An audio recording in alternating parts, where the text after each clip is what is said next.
Olá, hoje nós vamos estudar os Salmos 26 a 30, versículos 1 e 2 do Salmo 26. Davi identificou-se em seus motivos e em suas ações com os retos e não com os ímpios. Ele convidou a Deus para que verificasse a veracidade da sua reivindicação. Davi não tinha ilusões de ser impecável e também de não precisar de misericórdia.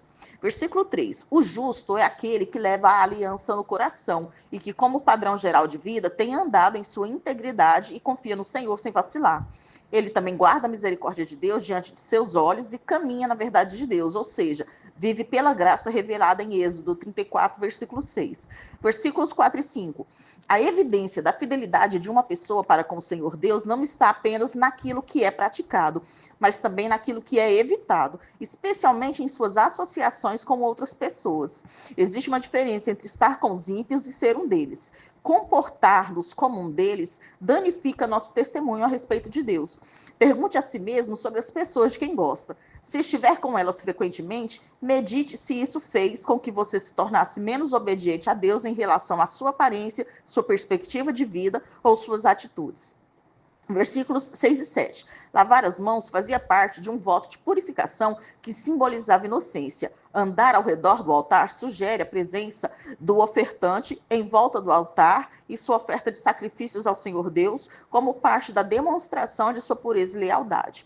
Versículo 8. No contexto desse versículo, o lugar referido como habitação de Deus pode ser o tabernáculo em Gibeão, que foi construído na época de Moisés, ou a habitação temporária construída por Davi para alojar a Arca da Aliança em Jerusalém.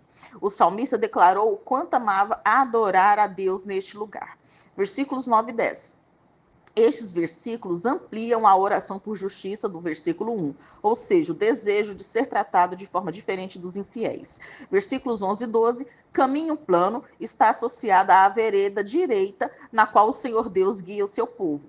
Aquele que possui este ideal, que se determina a andar em sua integridade, pode estar certo do contínuo cuidado de Deus. Agora nós vamos estudar o Salmo 27, versículo 1 do Salmo 27. A luz é paralela à salvação, que neste contexto se refere a livrar do perigo. As trevas representam um perigo, mas a luz dissipa as trevas, eliminando o perigo imediato. Com a proteção de Deus, não precisamos recear o perigo, qualquer que seja ele. Versículo 2. Os adversários buscam o mal do salmista, porém eles tropeçam e caem, transmitindo a ideia de derrota total.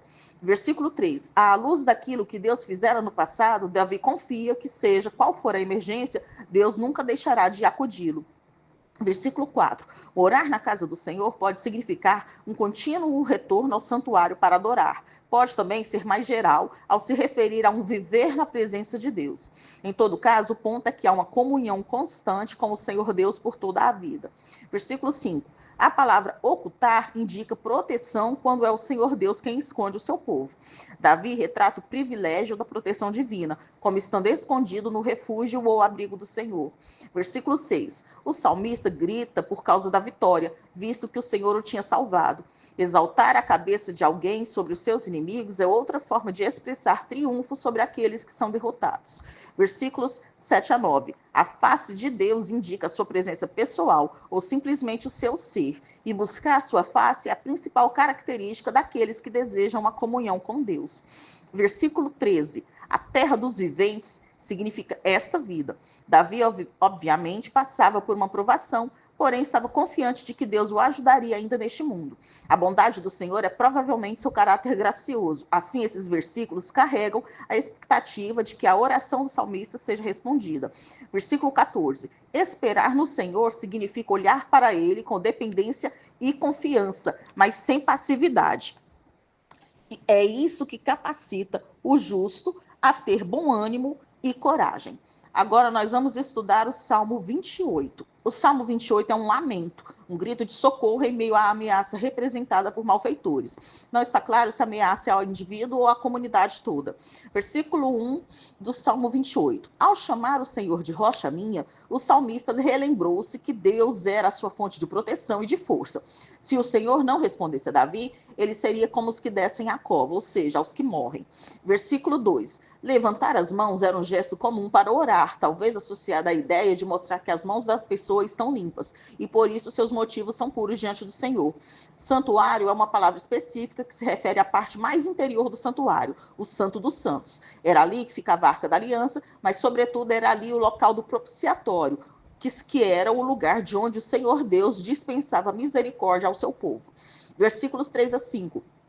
O pedido do salmista para não ser castigado com os ímpios é porque ele não estava ligado a eles, quer em associação ou em atividades. Por 2 vezes, Davi pede que haja retribuição aos seus inimigos. Esse tipo de pedido é conhecido como imprecação.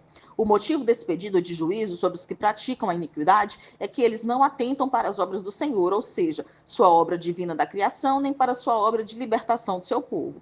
Versículos 6 a 9. A mudança de súplica para ação de graças é comum em salmos de lamentação. O relacionamento entre o indivíduo e a comunidade é evidente na identificação do Senhor Deus como sendo a força do salmista no versículo 7 e a força do seu povo no versículo 8. O salmo conclui com a confiança de que Deus protegerá seu povo e seu ungido. E aqui ungido significa todo o povo.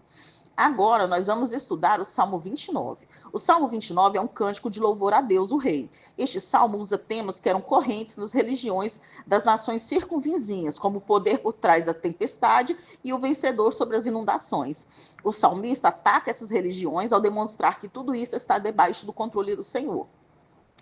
O retrato de Deus como rei, entronizado sobre as vencidas águas inundantes, é uma das muitas indicações de que o salmo era usado para celebrar alguma vitória dada por Deus em uma batalha.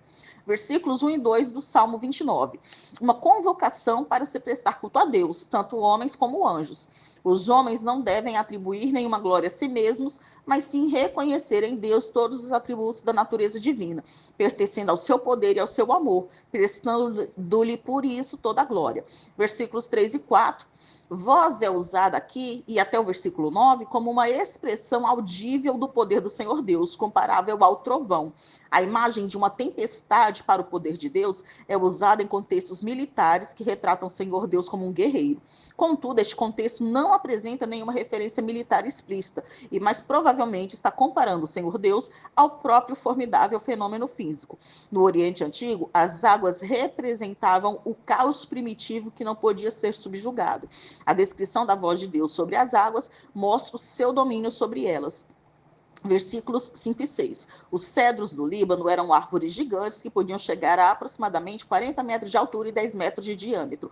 Uma voz que os pudesse quebrar realmente seria poderosa, e só a voz de Deus teria tal poder. Versículo 7. Os relâmpagos que acompanham os trovões em tempestades são chamados de labaredas de fogo, que flamejam e procedem da voz do Senhor Deus. Versículos 8 e 9. A voz do Senhor percorre o universo, inclusive o deserto. Isso pode se referir às tempestades de areia.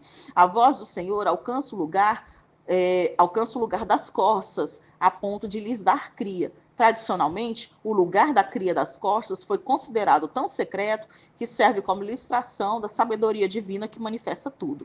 Versículos 10 e 11. O Senhor Deus domina sobre as forças mais poderosas do mundo natural, como as águas de um dilúvio. Por causa desse grande poder, seu povo encontra força no Senhor Deus.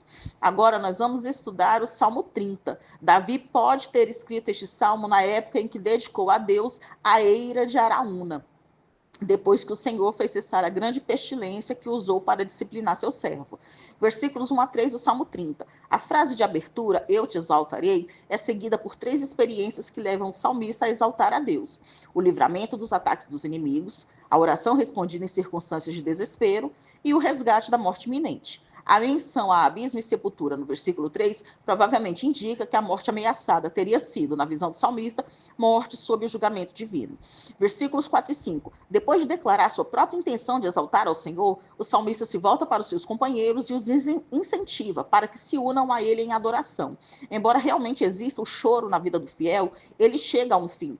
Amanhã representa o momento quando Deus dá o alívio. Ele pode chegar somente no último dia, mas certamente chegará.